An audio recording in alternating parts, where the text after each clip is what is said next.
Discover யுவர்செல் உங்களை வரவேற்கிறது. இப்போ நம்மளுடைய டிஆர்பிக்காக எஜுகேஷன் சைக்காலஜி மற்றும் ஜிகேக்கான டெஸ்ட் பேட்ச் உங்களுக்கு சண்டேலேருந்து ஆரம்பிக்க இருக்கிறது. ஸோ நாளையிலேருந்து ஒரு டெஸ்ட் பேட்ச் ஆரம்பிக்க இருக்கிறோம். ஸோ ஏற்கனவே 1-2 பேர் என்கொயரி பண்ணியிருக்காங்க.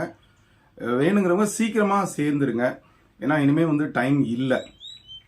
சரியான பயிற்சி இருந்தால் மட்டுமே ஒரு நல்ல மதிப்பெண் பெற முடியும் அப்படின்றது உங்களுக்கும் தெரியும். அதே மாதிரி காமர்ஸ்க்கான டெஸ்ட் பேட்சும் ஆரம்பிக்கிறதா இருக்கிறோம். ஸோ மண்டேலேருந்து ரெகுலராக டெஸ்ட் கண்டக்ட் பண்ணுற மாதிரி எந்த மீடியம்னாலும் நீங்கள் வாங்க. முதல்ல தமிழ் மீடியம் அவைலபிளாக இல்லைன்னு, இப்போ தமிழ் மீடியம் அவைலபிளாக இருக்குது. ஸோ கிட்டத்தட்ட ஒரு 30 டெஸ்ட்டு. ஸோ ஒரு டெஸ்ட்டுக்கு ஒரு 5 மார்க் அப்படின்னு வச்சுக்கிட்டா கூட நீங்கள் நிறையா லேர்ன் பண்ண முடியும். ஒரு 150 மார்க்குக்கு ஒரு டெஸ்ட்டுக்கு 5 மார்க். அப்போது ஒரு 5 மார்க் நம்ம லேர்ன் பண்ண மாதிரி ஒரு 150 மார்க்குக்கு நம்ம எய்ம் பண்ணுறோம். அதான் எய்ம் ஹை த ஸ்கை சேஸ்ன்னு சொல்லுவோம். அப்போ சப்ஜெக்டில் ஒரு 90 அந்த மாதிரி ரேஞ்சு, அல்லது ஒரு 80 அந்த மாதிரி ரேஞ்சு, 75+ கண்டிப்பாக எடுக்கிற மாதிரி. எஜுகேஷன் சைக்காலஜி 30 மதிப்பெண்களில் ஒரு 20+, ஒரு 95, 5+ ஜிகேல. அப்போ இந்த 3 சேர்ந்துட்டா உங்களுக்கு 100 அப்படின்ற இலக்கை அடையும். அப்போ 75+, 20+, 5+. இன்னும் ஆவரேஜாக உங்களுக்கு 100 மார்க் கண்டிப்பாக வரும்.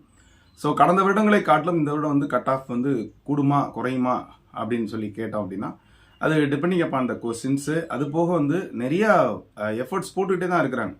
வேலைக்கு போகிறவங்க, அப்புறம் இது அதுன்னு சொல்லிட்டு சாக்கு போக்கு சொல்கிறவங்கள தவிர எல்லாருமே ஒரு சிறப்பாக ப்ரிப்பேர் பண்ணிகிட்டு இருக்காங்க. கூடுதல் சுமையாக தமிழ் தகுதி தேர்வு இருக்குது. ஸோ இருந்தாலும் அது ப்ரிலிமினரி அப்படின்னு வச்சுக்கலாம். இது போக எஜுகேஷன் சைக்காலஜி சப்ஜெக்ட் நிறையா சேஞ்சஸ் இருக்குது. ஸோ எஜுகேஷனில் மட்டும்தான் அது சேஞ்சஸ் இருக்குது, சைக்காலஜியில் கொஞ்சம் இருக்குது. ஸோ அதையும் கொஞ்சம் கருத்தூன்றி படிச்சிங்க அப்படின்னா நிச்சயமாக ஒரு மிகப்பெரிய கட் ஆஃபை எதிர்பார்க்க முடியும். அப்போது நீங்கள் ஜெயிக்கணும்னா சப்ஜெக்டில் ஒரு 75+, 20+ சைக்காலஜி, 5+ ஜிகே, இந்த ஃபார்முலாவை நீங்கள் கரெக்டாக ஃபாலோ பண்ணிங்கன்னா நிச்சயமாக உங்களால் ஜெயிக்க முடியும். அப்போ ஜெயிப்பதற்கு தேவை நமக்கு ஒரு சர்டன் ஸ்டேஜஸ் இருக்கும்.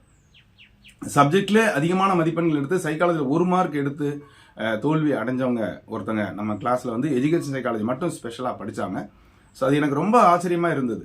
ஏன்னா நான் சொன்னேன் அவங்ககிட்ட, எல்லா ஆப்ஷனுமே நீங்கள் எஜுகேஷன் சைக்காலஜியில் ஒரே ஆப்ஷன் பி அல்லது சி அப்படி போட்டிருந்தா கூட உங்களுக்கு 6-7 மார்க் வந்திருக்குமே அப்படின்னு சொல்லியிருக்கேன். ஸோ நிறையா இப்போ நமக்கு டிப்ஸ் நம்முடைய சேனல்லையும் இருக்குது. ஸோ இன்னும் காலம் ரொம்ப இல்லை. ஸோ சரியான முறையில் திட்டமிடுங்க. பயிற்சி தான் இனிமேல் உங்களுக்கு தேவை. டெஸ்ட் பேட்சுக்கு வாங்க. கிளாஸோட டெஸ்ட் பேட்ச் உங்களுக்கு யூஸ்ஃபுல்லாக இருக்கும். திரும்ப திரும்ப எழுதுறதுனால உங்களுக்கு முறையான பயிற்சியாக இருக்கும். அதனால் இதுதான் எங்களுடைய இறுதி அழைப்பாக இருக்கும். எஜுகேஷன் சைக்காலஜிக்கான டெஸ்ட் பேட்ச் ப்ளஸ் காமர்ஸ்க்கான டெஸ்ட் பேட்ச் அவைலபிளாக இருக்குது. அது மண்டேலேருந்து ஸ்டார்ட் ஆகுது. வேணுன்றவங்க கீழே தர நம்பருக்கு தொடர்பு கொண்டு உங்களுடைய வருகையை உறுதி செஞ்சுக்கங்க. இதை உங்களுடைய நண்பர் அனைவருக்கும் ஷேர் பண்ணுங்கள். சைக்காலஜி பொறுத்த மட்டும் அனைத்து சப்ஜெக்ட் நண்பர்களுக்கும் ஷேர் பண்ணுங்கள். காமர்ஸ் நண்பர்களுக்கும் சொல்லுங்கள். தொடர்ந்து இது வரைக்கும் டிஸ்கவர் யுவர்செல் சேனலை சப்ஸ்கிரைப் பண்ணிட்டு கொடுத்துட்டு பெல் ஐகானை கிளிக் பண்ணிட்டு ஆளுங்கிற ஆப்ஷனை மறக்காமல் செலக்ட் பண்ணுங்கள். மீண்டும் சந்திக்கலாம். நன்றி, வணக்கம்.